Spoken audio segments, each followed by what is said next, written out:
नमस्कार विद्यार्थी मित्र मैत्रिणींनो, सर्वांचं स्वागत आहे आपल्या महाराष्ट्र पशु व मत्स्य विज्ञान विद्यापीठाच्या संदर्भात जी भरती आहेत.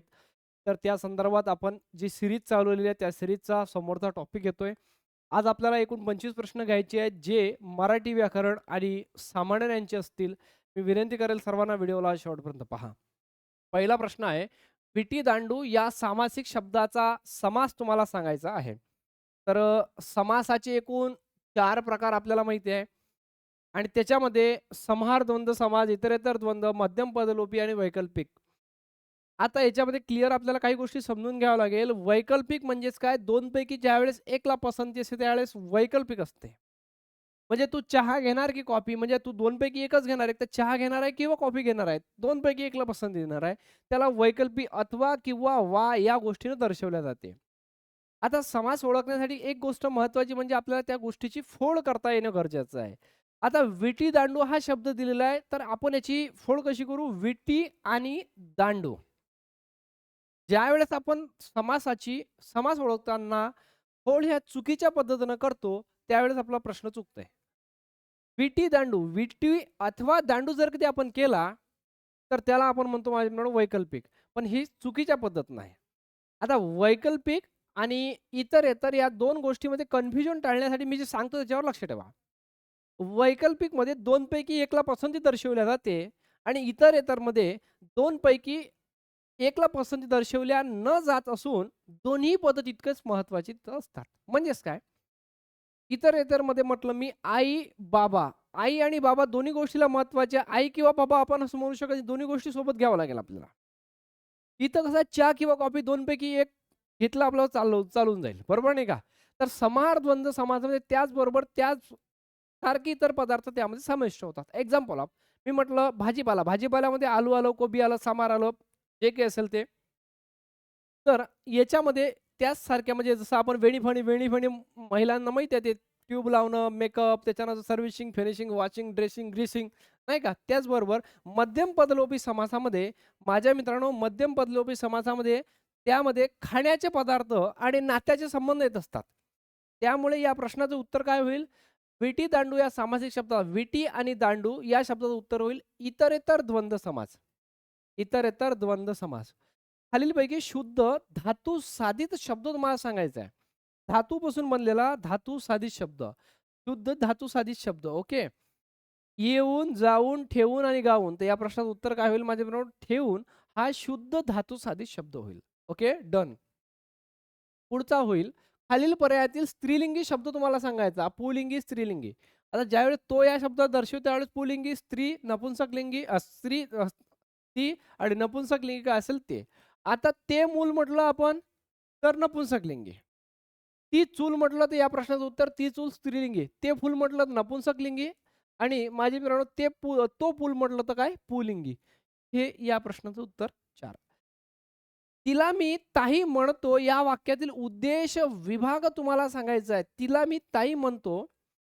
आता याच्यामध्ये एक काम करा, उद्देश विभाग सोडा. फक्त उद्देश सांगा. तिला मी ताई म्हणतो. म्हणणारा कोण? मी. उद्देश म्हणजेच वाक्य पृथक्करणामध्ये उद्देशालाच कर्ता असे म्हणतात. उद्देश विभाग म्हणजे काय? कर्ता आणि कर्त्याविषयी माहिती सांगणारे शब्द जे काही येतात, ते माझ्या मित्रांनो कशामध्ये जाईल? का उद्देश विभागामध्ये जाईल. विधेय म्हणजे याच्यामध्ये म्हटलं जाते क्रियापद. मी तिला ताई म्हणतो या वाक्यातील उद्देश कोणता आहे? तर तिला ताई इथं म्हणणारा मी आहे. म्हणतो या वाक्यातलं काय? क्रियापद होईल. त्यामुळे उत्तर ऑप्शन नंबर 4 नाही प्लीज. Okay done. तर यामध्ये फक्त उद्देश ओळखायचा आहे. माझा क्लास संपला नाही रे. फक्त मी तुम्हाला काही गोष्टी सांगतो. जसं की तुम्ही स्क्रीनवरती पाहत आहात माझ्या मित्रांनो, महाराष्ट्र पशु व मत्स्य विज्ञान विद्यापीठाची मी बॅच लॉन्च केलेली आहे, जे माझ्या पी-पी अकॅडमी या ॲप्लिकेशनला आहेत. ॲप्लिकेशनची लिंक डिस्क्रिप्शन बॉक्समध्ये मी देऊन दिलेली आहे. तर ही नॉन टेक्निकलची बॅच आहे आणि ही टी-सी-एस पॅटर्न अनुसरून आपण बॅच घेतोय. माझ्या मित्रांनो यामध्ये आपल्याला 4000 प्रश्न इथं दिसत असेल स्क्रीनवरती. 4000 प्रश्न आणि त्याची उत्तरं पी-डी-एफ स्वरूपात आपण अवेलेबल करून देतोय, क्लास नोट्सच्या स्वरूपात. याचबरोबर माझ्याकडून गणित, बुद्धिमत्ता, मराठी व्याकरण, सामान्य आणि इंग्रजी व्याकरण.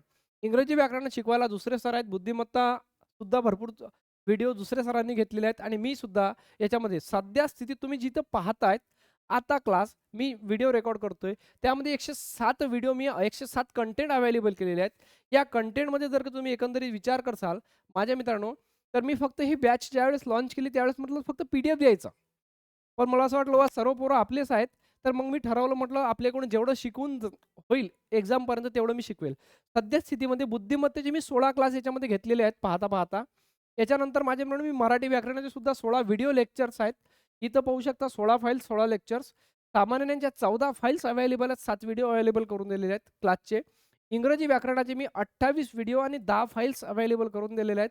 याचबरोबर माझे मित्रांनो आपल्याला एक विषय राहणार कोणता? हां, बुद्धिमत्तेच्या 16, मराठी व्याकरणाचे 7, मराठी जी-केचे 7, मराठीचे 16 आणि 28 व्हिडिओ जी-केचे आहेत.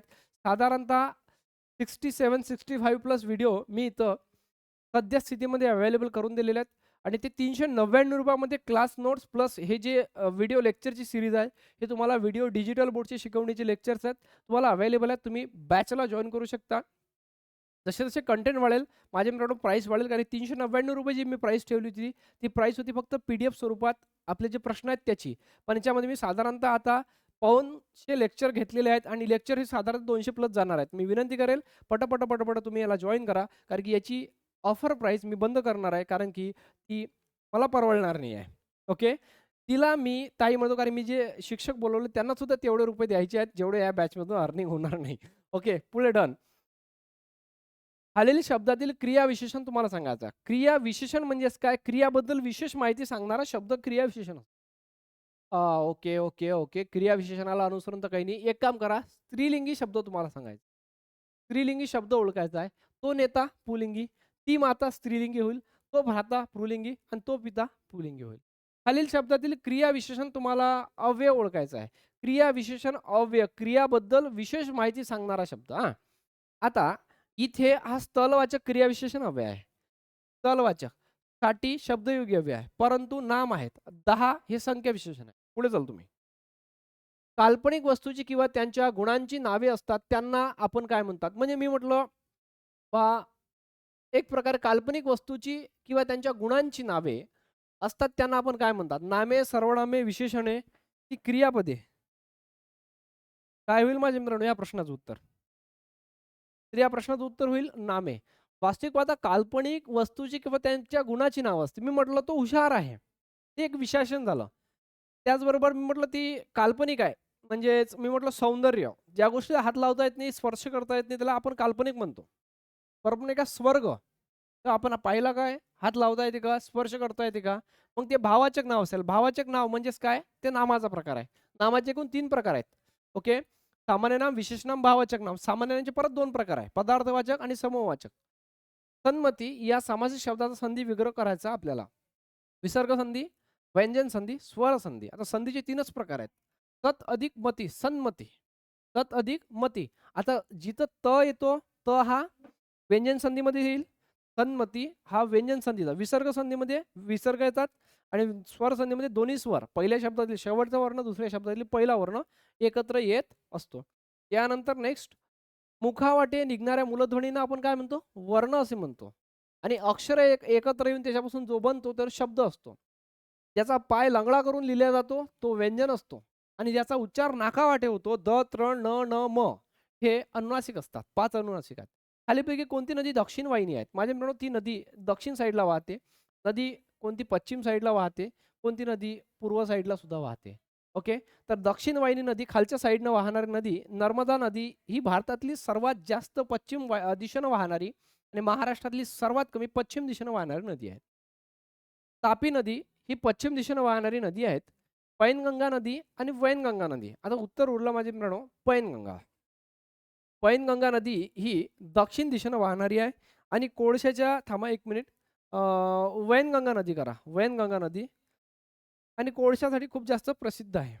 पुढच्या प्रश्नाचं उत्तर अमरावती प्रशासकीय विभागात कोणत्या जिल्ह्याचा समावेश होत नाही? शेवटचा शब्द व्यवस्थित वाचायचा. अमरावती प्रशासकीय विभागामध्ये 5 जिल्हे येतात. अकोला येतो, बुलढाणा येतो, यवतमाळ येतो, चंद्रपूर नागपूर विभागामधला जिल्हा आहे. नागपूर विभागामध्ये एकूण 6 जिल्हे येतात.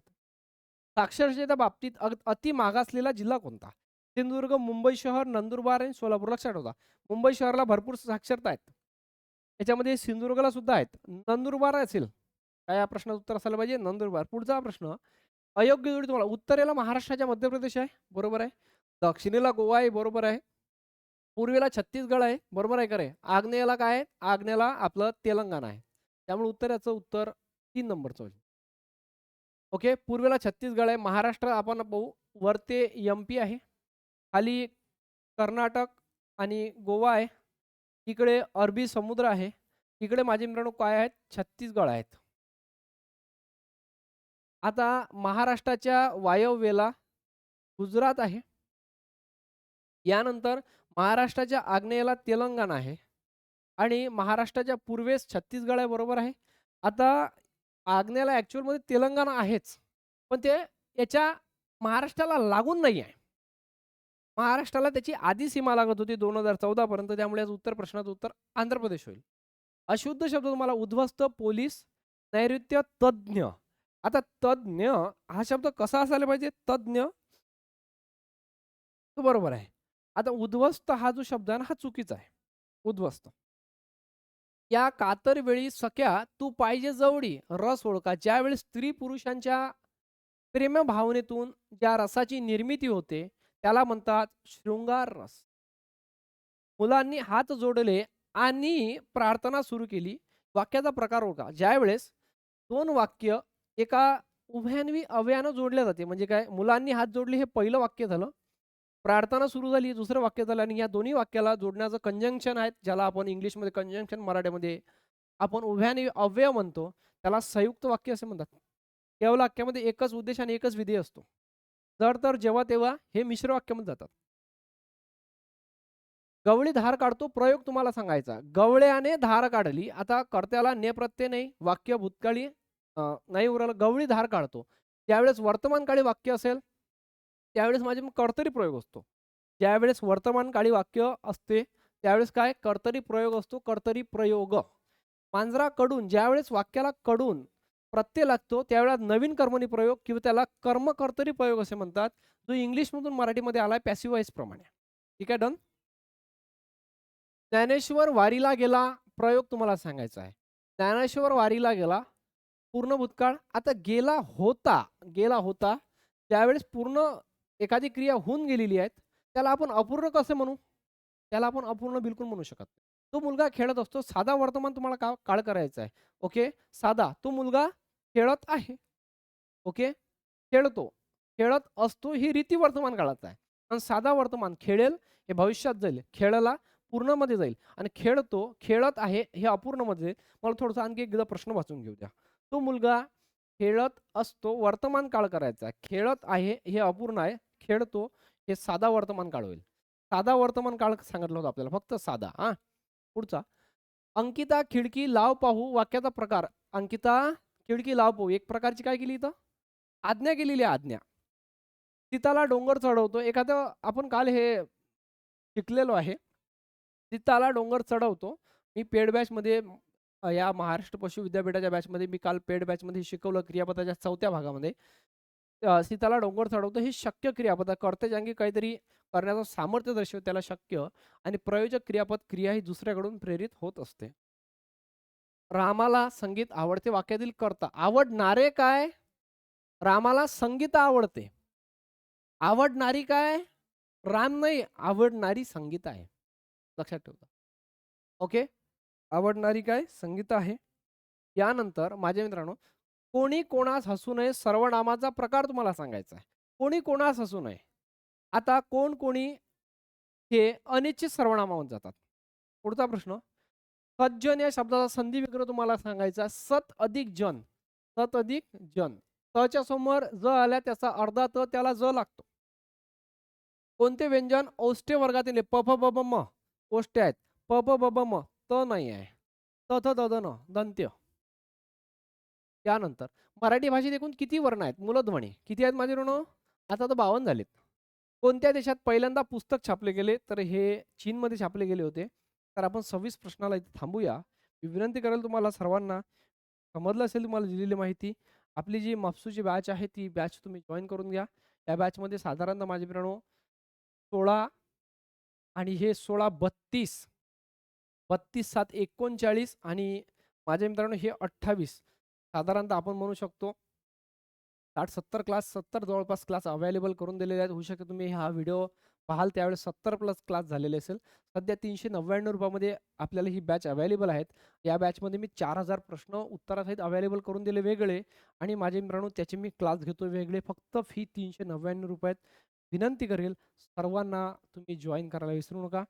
मला आपण YouTubeला पाहू शकता माझे डेमो लेक्चर्स आहेत फ्रीमध्ये. आवडलं तर नक्की घ्या. ॲप्लिकेशन डाउनलोड करा. ॲप्लिकेशनची लिंक डिस्क्रिप्शन बॉक्समध्ये दिलेली आहे. तिथं तुम्हाला काही फ्री लेक्चर दिलेले आहेत ते डाउनलोड करा. आशा करतो दिलेल्या गोष्टी तुम्हाला व्यवस्थित समजल्या असेल. Thank you so much. आपण लगेच भेटूया नेक्स्ट व्हिडिओमध्ये.